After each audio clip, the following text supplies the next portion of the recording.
This episode of Gav is a Halloween special.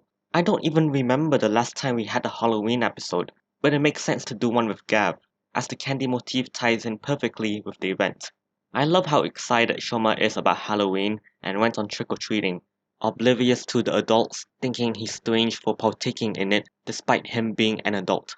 With it, he gained a brand new form, Gudukan. I like this form since it's huge and mech-like, yet it is portrayed by an actual suit and not CGI, unlike previous mecha forms in the Weiwa shows, though of course major movement is still depicted in CG, since this suit seems too bulky to do quick movements. Its main power is its sheer durability and strength, not melting by the hot lasers shot by Niall's device. I appreciate that we get to see Formello and Chocodon melting by the beams though. Really shows how vulnerable these forms can be and makes Gav feels quite balanced. Guruken is able to use his buggy as a Gatling gun. Kinda overkill just to destroy a single agent, if you ask me. Hanto's subplot is mainly about how he got roped in with these girls after hearing them talking about a monster. There's some funny moments, like him being mistaken as a kidnapper, but there isn't really any personal story relevance to him or Shoma. The episode's mainly about how this girl feels like she's holding back her class as she is always out of sync during their dance practice. She is very critical of herself.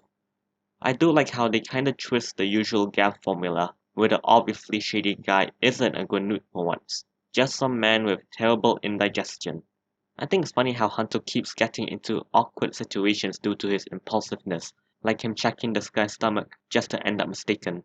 The person who was actually a Gwenwood was this seemingly innocent looking guy who appeared for like 20 seconds and gave Hunter a bun. A tunnel that was rumored to have a monster in it that kidnaps kids also reminds me of Turbo Granny from Dun Da Dun, since I've been watching that show. Overall, this episode's main draw was the new form debut, but that didn't really last long or had a huge impact on me, because the story is otherwise pretty weak compared to the previous episodes, due to not having any personal relevance to either Shoma or Hanto, and also cause this is another two-parter, so the story will only finish by the next episode.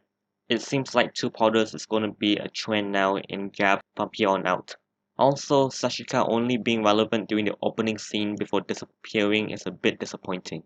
Here are the Gochizos sacrificed this week. I give this episode a 7 out of 10.